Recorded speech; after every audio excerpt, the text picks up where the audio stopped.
नमस्ते दर्शकों, आप सभी लोगों के लिए फिर से एक बार एमके चस्ट्रवास्तवन चैनल में आप सभी को स्वागत है।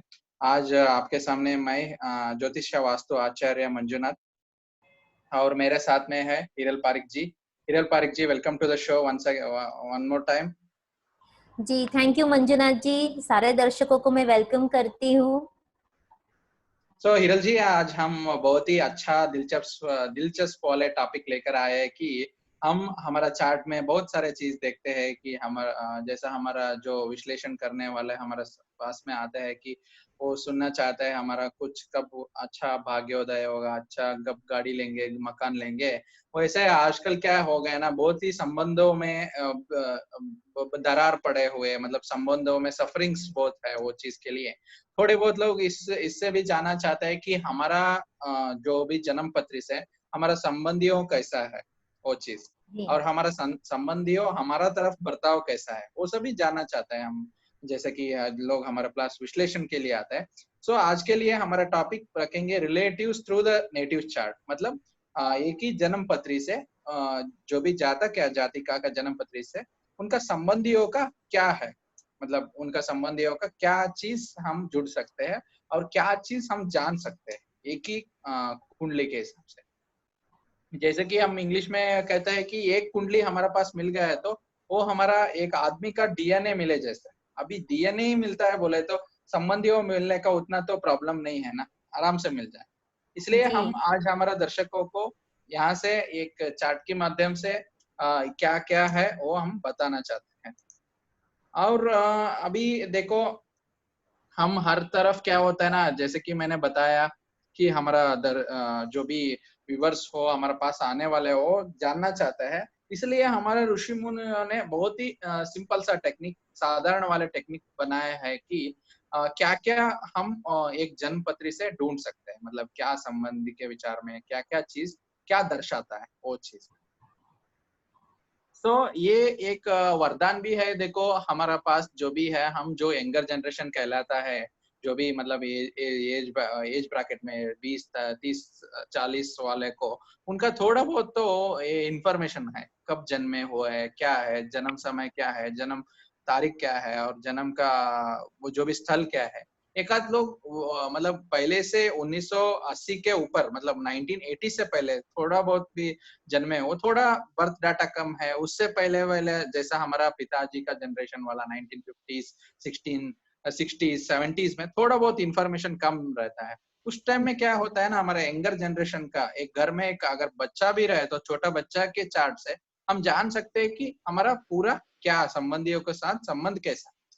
जी इसलिए हमारा ऋषि मुनियों ने बहुत सारे पुराने नाड़ी शास्त्र में बताया गया है। एक यूनिक सा टेक्निक है वहां पे, देव केरलम पद्धति बोलते हैं और उसको चंद्रकला नाड़ी कहलाता है। उसमें श्री अच्युत्या जी ने ऐसा बनाया कि क्या क्या भाव, क्या क्या हमारा संबंधियों का साथ संबंध दर्शाता है। सो इसके बारे में आपका क्या है हिरल जी, आप जी कुछ मैं जरूर शेयर करना चाहूंगी। जी जी जी। तो सारे दर्शकों के साथ ये स्क्रीन मेरा शेयर करना चाहूंगी। हम्म।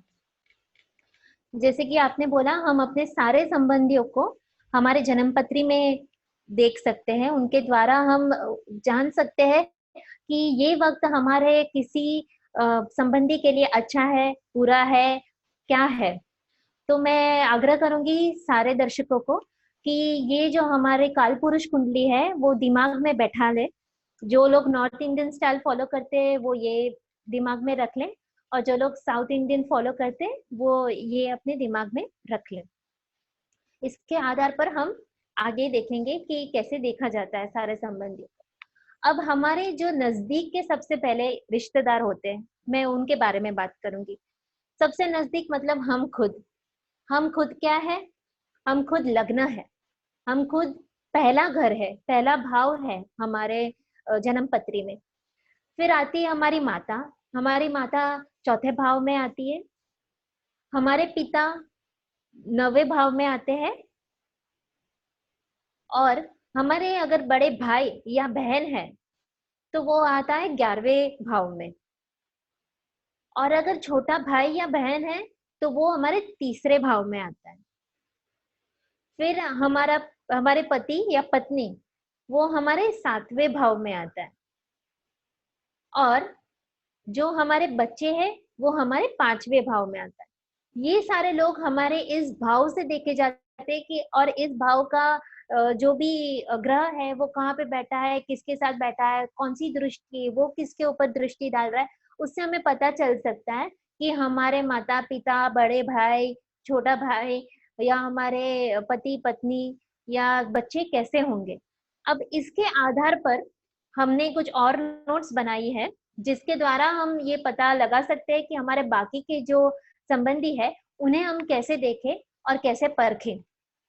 तो सबसे पहले मैं पिता की तरफ से जो हमारे रिश्तेदार है उनके बारे में बात करूंगी। तो जैसे मैंने आगे बोला कि 9वां भाव यानी कि पिता का भाव होता है। तो अभी मैं जो भी बोलूंगी आप 9वें घर से देखिए, ठीक है? ओके। तो अभी 9वें घर से 9वां घर क्या होता है?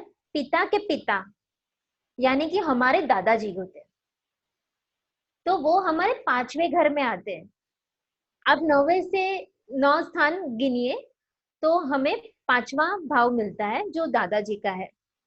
उसी प्रकार अगर 9वें से हम 4 भाव गिनते हैं तो हमें मिलती है हमारी दादी, हमारे पिता की माता। फिर आता है हमारे पिता के छोटे भाई, यानी कि हमारे चाचा भी हो सकते हैं, बुआ भी हो सकते हैं, जो भी छोटे उनके भाई बहन हो, वो सारे हमें 11वें घर से मिलेंगे। क्यों? क्योंकि वो तीसरा घर है 9वें भाव से। हमें 9वां भाव अपने दिमाग में बैठा लेना है, वहां से ही सब कुछ देखना है।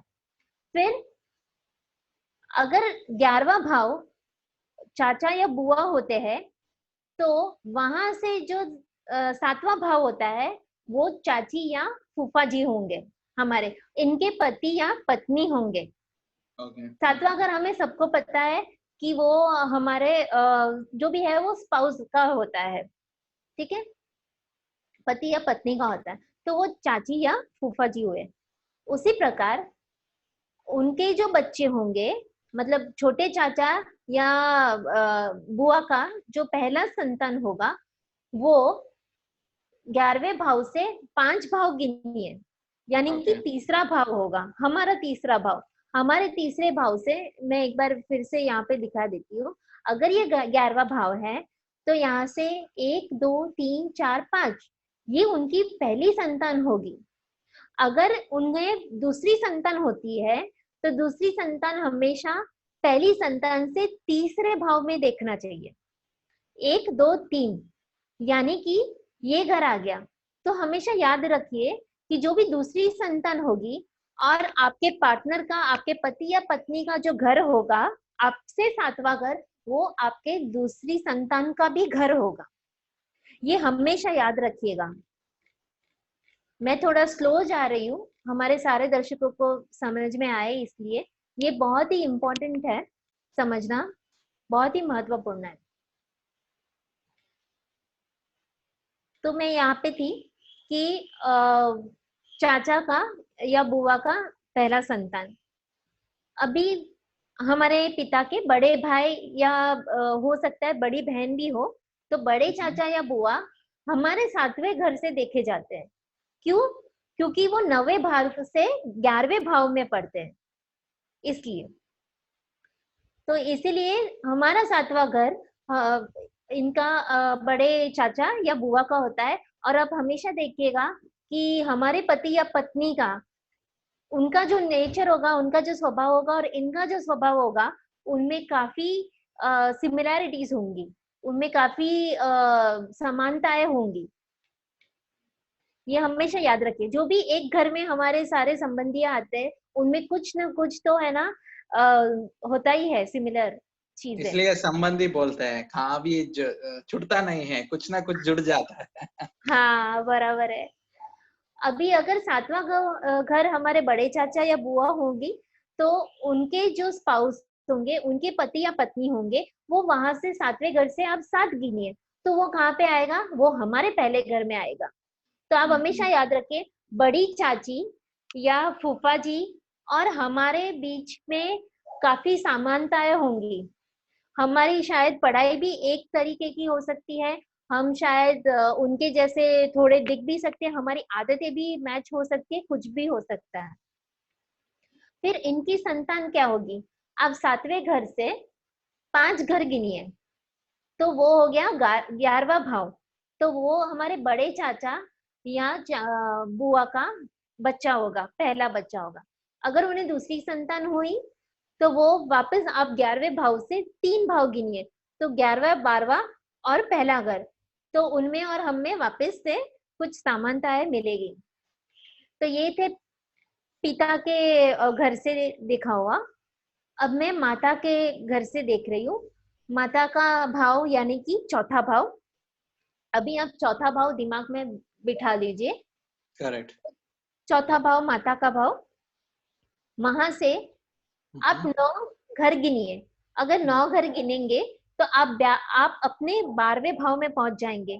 तो वो होते हैं हमारे नाना, माता के पिता, इसलिए 9वां घर गिनना है चौथे भाव से। फिर हमारा 7वां घर यानी चौथे से चौथा, चौथे घर से 4 घर गिनिए, तो वो होती है हमारी नानी। और आप देखिए, नानी से हमें अधिक प्रेम होता है। क्यों होता है? क्योंकि वो हमारा 7वां भाव है। हमें बोलते हैं ना कि पैदाइश ही वो अच्छा भाव होता है, और नानी को भी हम बहुत 7वां भाव इतना आपने जैसा कहा हिरल जी है, आईना जैसा होता है। हम आईने के बिना नहीं रह सकते कि हम रोज उठकर आईना ही देखते हैं। कभी भी हमारा जो भी फेशियल अपीयरेंस के लिए उसके ऊपर डिपेंडेंट है। ऐसा हमारा यस आपने जैसा अच्छा सा लिंक करके बताया कि 7वां भाव ये चीज इतना सब दर्शाता है वो चीज का। जी। उसके बाद माता के छोटे भाई या बहन यानी कि हमारे मामा या मासी, वो हम हम्म कैसे देखेंगे? 6वें भाव से। क्यों? हम्म क्योंकि वो हमारी माता के छोटे भाई या बहन है।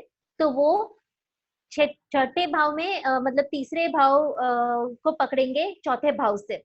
तीसरा भाव गिनेंगे चौथे भाव से, तो हम छठे भाव में पहुंच जाएंगे।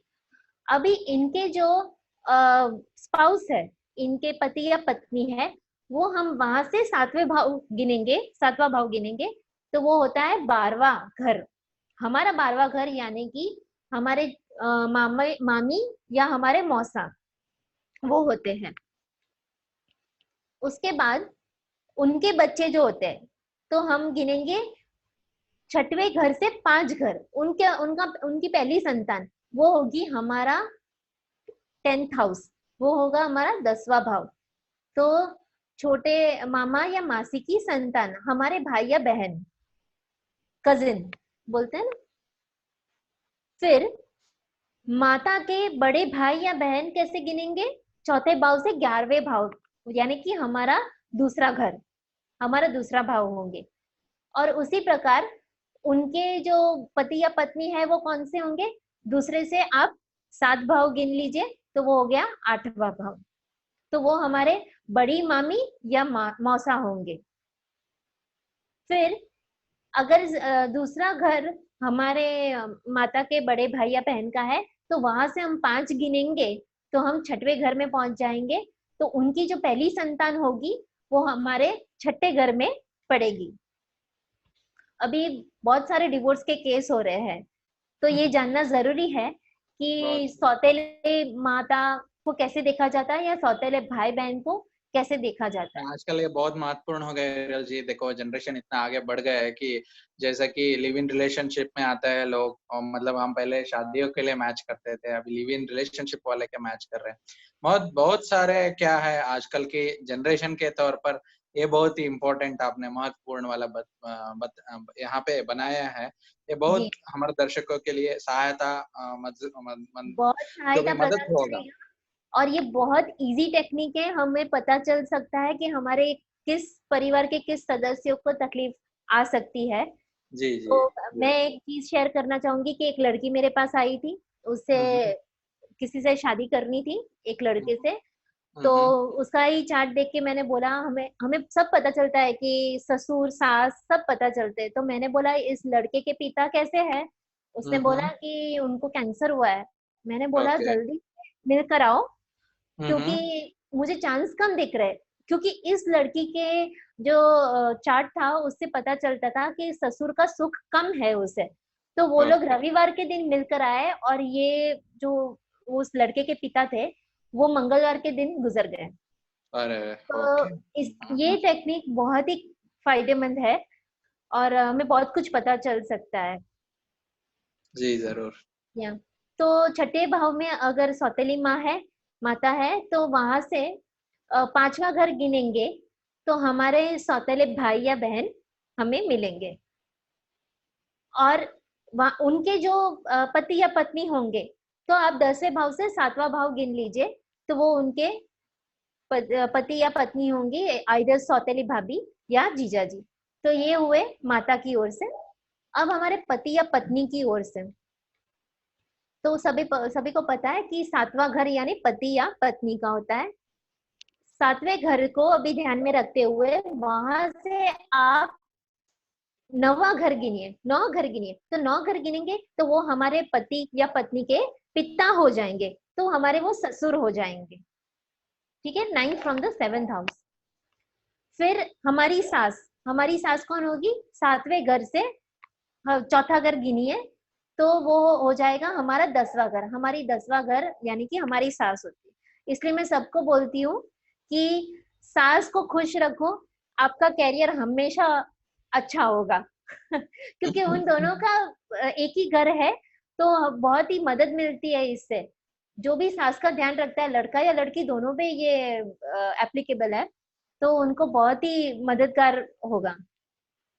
फिर पांचवा घर यानी कि हमारे जो बड़ा भाई या बहन, मतलब स्पाउस के बड़ा भाई या बहन, 7वें घर से आप 11वां घर गिन लीजिए वो। और जो छोटे भाई या बहन है आपके पति या पत्नी के, वो 9वां घर होता है। क्यों? क्योंकि वो 7वें घर से तीसरे भाव में वो उनके छोटे या भाई या बहन होते हैं। इसलिए बोलते हैं ना कि पूरी दुनिया एक तरफ, जोरू का भाई एक तरफ। जोरू के भाई को हमेशा खुश रखना चाहिए, या तो वो आपका 5वां घर बनता है या तो वो आपका 9वां घर बनता है। दोनों ही त्रिकोण में आते हैं और बहुत ही उनका महत्व बढ़ जाता है। इसलिए उनको हमेशा खुश रखेंगे तो हमारा भी सब अच्छा ही होगा, जी ऐसा कहा जाता है।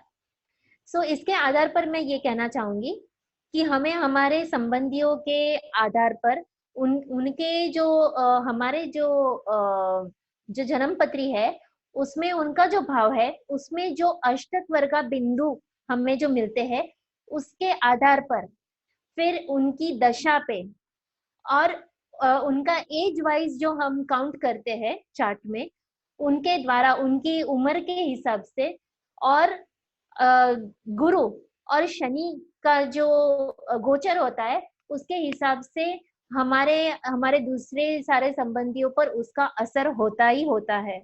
ये हम लोग जरूर हम लोग कवर करेंगे नेक्स्ट हमारे वीडियो में। एक एग्जाम्पल चार्ट लेंगे और सबको समझाएंगे। अभी मैं छोटा सा एग्जाम्पल देती हूँ कि अगर व्यक्ति अपने 10वें घर की आयु में है और 10वें घर में उनको अष्टक वर्गा जो पॉइंट्स है वो 32 पॉइंट्स मिल रहे हैं, और अगर गुरु उस पर से गुजर रहे हैं, मतलब गोचर में है या उनकी दृष्टि है, तो उन्हें अपने कैरियर में, अपने कामकाज के क्षेत्र में प्रमोशंस मिल सकता है। और साथ ही साथ जो सास है उनकी, उससे भी उनको जरूर कुछ मदद मिल सकती है, खुशी मिल सकती है। तो ये सब हम जरूर आगे बताएंगे एक एग्जाम्पल चार्ट के साथ। तब तक के लिए सारे दर्शकों के को मैं विनती करना चाहूंगी कि ये पूरा अपने दिमाग में बैठा ले। अगर आपको ये सब बाय हार्ट हो गया तो फिर आपके लिए बहुत ही आसान हो जाएगा अपने सारे रिश्तेदारों को हमारे चार्ट में देखना और इंटरप्रेट करना कि आगे क्या हो सकता है। क्या कहना है मंजुना जी आपका? बहुत अच्छा बताया हिरल जी आपने। ये जो भी इसका स्लाइड्स के माध्यम से मैं 2 पॉइंट व्यूवर्स को बताना चाहता हूँ कि दर्शकों को, ताकि वो भी एक मतलब जो भी वो फॉलो अप करते हैं कि नॉर्थ इंडियन हो, साउथ इंडियन जन्म पत्री हो, एक एम्प्टी वाला मतलब एक खाली वाला जन्म पत्र लीजिए। वो जन्म पत्री में आप ऐसा फिल कर सकते कि हमने जो पॉइंट्स बताया आप उसमें फर्स्ट हाउस में ये विद्या भाव में, तृतीय चतुर्थ पंचम भाव में, ऐसा वाला आप फिलअप करते जाए तो आपको रेडी रेकॉर्ड जैसा जो भी फलित ज्योतिष में आपको प्रेडिक्शन बोलने में इजी हो जाएगा, या तो समझने में इजी हो जाएगा। और ये सभी भाव एक मल्टी स्टोर बिल्डिंग जैसा है, जैसा कि हम क्या बोलते हैं ना, बेसमेंट ग्राउंड फ्लोर जो बोलते हैं, उसके हिसाब से ही हमारा 12वां भाव है। वो लेते हुए हम पूरा जो उसके ऊपर बिल्डिंग के ऊपर पूरा फ्लोर्स जो बनते हैं, अलग अलग जो भी फ्लोर्स जो बनते हैं, उसके हिसाब से हमारा रिश्तेदार लोग रहते हैं। बराबर तो है। इतना सा कॉन्सेप्ट इजी समझ लिया तो हम बहुत ही सा इजी टेक्निक्स हो जाए कि हमारा को याद रखने के लिए, ताकि हमारा दर्शकों को अच्छा तरीके से हम एक उदाहरण के तौर पर भी आगे आने वाला वीडियो में हम बता देंगे। जी जरूर बताएंगे सबको, और आशा करती हूँ ये वीडियो सबको पसंद आया होगा, और आगे भी आपको ऐसे ही वीडियोस हम देते रहेंगे। सो दर्शकों, अभी हमारा चैनल पूरा देखने के लिए धन्यवाद। आप हमारा चैनल को लाइक करिए, सब्सक्राइब करिए और बेल आइकन के ऊपर क्लिक करें, ताकि हमारा हर तरफ की नया वीडियोस आपको नोटिफिकेशन में मिल जाए। नमस्ते व्यूअर्स, हरे कृष्णा। हरे कृष्णा।